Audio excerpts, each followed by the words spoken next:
Welcome back, everybody. In studio with us tonight is Boston defense attorney Phil Tracy, who often comes in to talk about the legal issues of the day. As always, Phil, thank you for coming in. Great to be with both of you. Here must be fifth, sixth, maybe 500th. 500th. Always interesting. Yeah. So let's talk about the story that really has been dominating the news over the last 2 weeks. Wayne Chapman. Yes. This is the man, the serial child rapist whose case has caused a lot of outcry.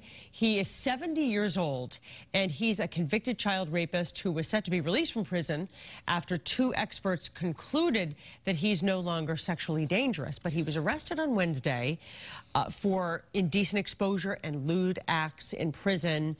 And a lawyer for his victim says she was told that it was because he had exposed himself to a nurse. So he was actually not released, and he remains in prison right now.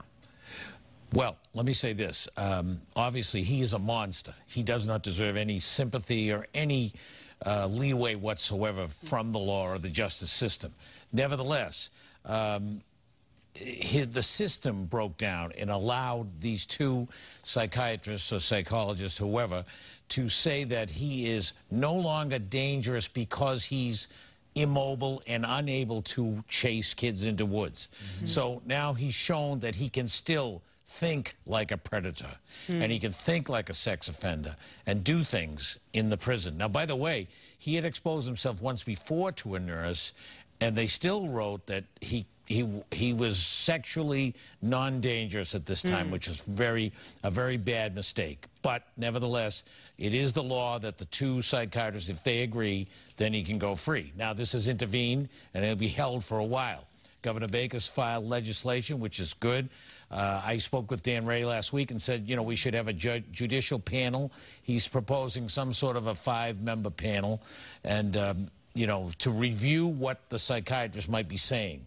And in this case, I think that panel would say, stop right there. He's not to be amongst us. He served more than 40 years in prison. He was convicted of raping 2 children in 1977. And just to let people know what the process is here, after that time, he had served his term. His criminal sentence was over. His sentence was done and has been done for a few years. Civilly committed. He was being civilly committed as a sexually dangerous person. That's correct. Over the years, psychologists had said, yes, he still is sexually dangerous. Yes, he's still, and then eventually they determined he no longer is based on age and all of this. The criteria was physical criteria, which I don't like the way they made that decision. Bad decision. Because they say rates go down over the age of 60, like that was one but factor. he can't, they're saying he can't harm children. Because he's physically disabled. Yeah, because he's physically disabled. Not that he doesn't think about that or want to do it. What do you make of the new charges? His defense attorney is saying this is not a coincidence. The state has been saying they want him to stay in. The governor has been saying they want him to stay in prison. They don't want him to be released. And all of a sudden, out of nowhere, a few days before he's to be released,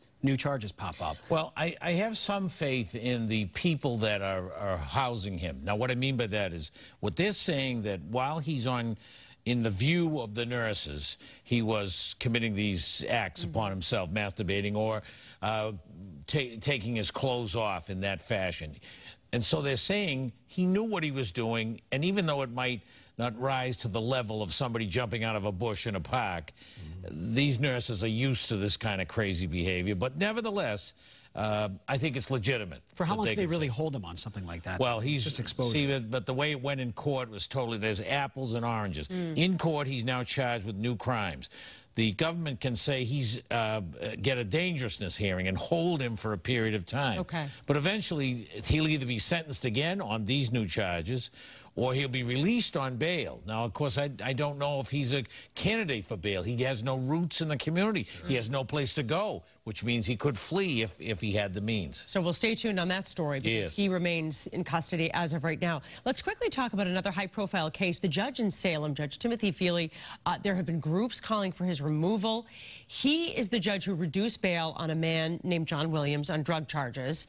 Williams then got out, went to Maine, and allegedly killed that sheriff's deputy in Maine. This is Judge Timothy Feeley. And this is the picture of the judge, and some legislators have even joined in this chorus calling for him to be removed. When people see stories like this, what are they to think? Well, I mean, first of all, I've known him for many years. I don't know him as a personal friend. I was his opponent when he was a United States attorney. He's a moral, ethical, intelligent, and he's really probably a fine jurist. Maybe he made a mistake on a couple of these cases. They're big mistakes, no doubt about it. But if you look back at 1,000 decisions that he's made in the last year, I bet you'd find that 996 or 7 of those are the proper decisions. Now, I had a case with him not too long ago. I didn't like the way he ruled against my client. But nevertheless, I understood his independence is vital to our system. It's vital to the whole judicial system. We don't want to be electing judges, and we want judges to be impeached for the wrong things, for corruption, for taking money, for things like that. That's what the impeachment process is for. Not because you disagree with a decision, 1 or 2 decisions that a judge like this makes. Now, he has a reputation as a very fine jurist, but the reality is these 2 decisions were probably bad decisions. I'm not going to defend the decisions, but nevertheless, that doesn't mean we should just take him out. Because if you start doing that, you have to go across the Massachusetts and say, every judge, you made a bad move here, you made a bad one here. Yeah. So it would become a tidal wave of problems. We don't elect judges. That's a good system for us, and we've seen in other states that that system can be perverted and corrupted in a way that hurts the public. Boston defense attorney Phil Tracy, it's always great having you on. Thank you so much for coming. Great to be with both.